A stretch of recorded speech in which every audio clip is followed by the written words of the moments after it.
Hillbilly Elegy, out on Netflix now, new film directed by Ron Howard, starring Gabriel Basso, Amy Adams, and Glenn Close. It's based on a book, a memoir, which in turn is based on the life of the protagonist of the film, of the story, J.D. Vance. We meet him as a law student at Yale in 2011, where he's desperately trying to land a summer internship at one of the prestigious firms, which would give him enough financial security to continue his studies. However, he's battling his own internal feelings of inadequacy because he comes from a poor white trash family living in Ohio, although originally from Kentucky.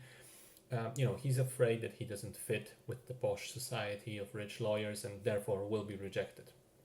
And then he also gets a phone call from his sister begging him to come home because apparently their mom, played by Amy Adams, has overdosed on heroin and needs help.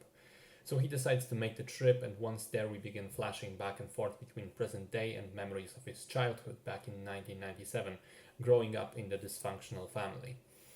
Lack of father figure, his mom being irresponsible and having issues with substance abuse, his grandma taking care of him from one point onwards, his troublemaking friends. We get through all of this stuff.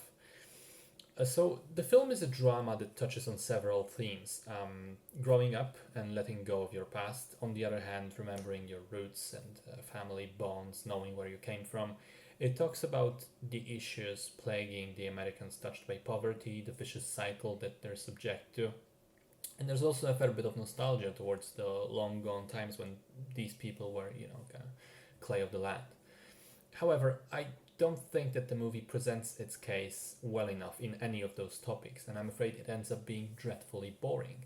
There's no real sense of drama that would push the story forward, give it momentum.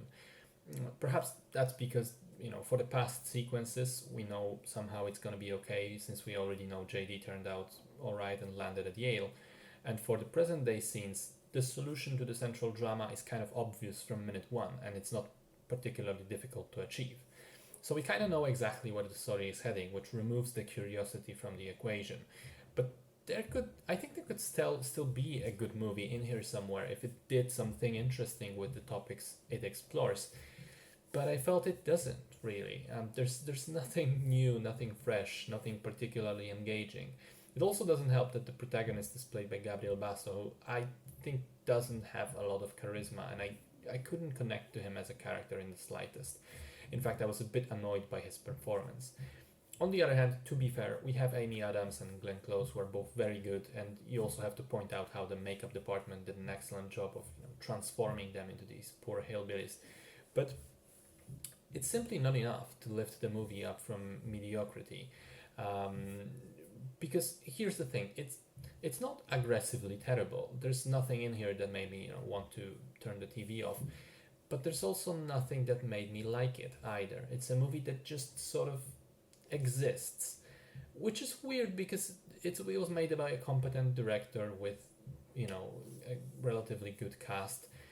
But it ends up being awfully mediocre, and so as a result, there isn't even a lot of the bad stuff to unpack and have fun with. Just a boring 2 hours, I'm afraid.